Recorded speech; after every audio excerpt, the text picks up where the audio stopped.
Thanks, Jen. A week ago, the National School Boards Association wrote to the president to say that their teachers feel like some parents protesting recently could be the equivalent to a form of domestic terrorism. And then the Attorney General put the FBI on the case. So does the administration agree that parents upset about their kids' curriculums could be considered domestic terrorists? Well, let me unravel this a little bit, because the National School Board Association is not a part of the U.S. government. I'd point you to them. What the Department of Justice said in a letter from the Attorney General is that, quote, threats against public servants are not only illegal, they run counter to our nation's core values. That is true. These were threats against public servants, threats against members of the school board. Regardless of the reasoning, threats and violence against public servants is illegal. That's what he was conveying from the Department of Justice. But the Department of Justice does now have the FBI on this. Something that the School Boards Association is asking for is for the administration to consider using the Patriot Act to investigate some of these school board protesters. So would the administration be okay with the FBI using the Patriot Act to surveil these parents if that is what they decide?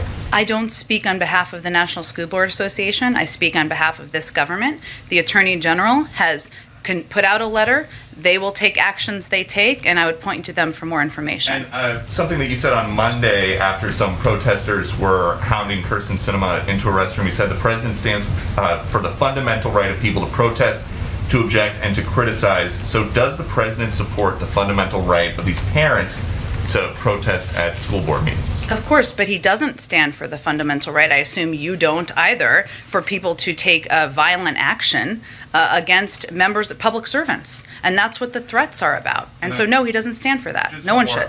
John Kerry says that after France was cut out of the nuclear submarine deal and they were upset enough about being left in the dark that they pulled their ambassador, he went to the president and, quote, the president literally had not been aware of what had transpired. So what else are you guys not telling the president? Of course, he was aware of the French being upset. Let me finish. Let me finish. I know John Kerry quite well. He, of course, was aware, the president, of the French being displeased about the deal with the Australians.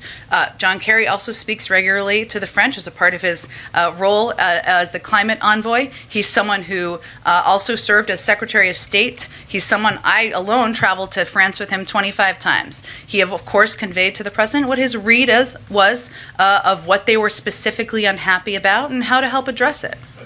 You said this president's first love is foreign policy. So why doesn't he know about these things in real time? Of course he knew about the French being displeased. Let me finish. Literally had not been aware. Peter, I would encourage you to ask John Kerry specifically about the context of his comments. The president and the former secretary are also good friends. He relies on his counsel, and as he does with many members of his national security team, but that certainly is not what he was intending to convey.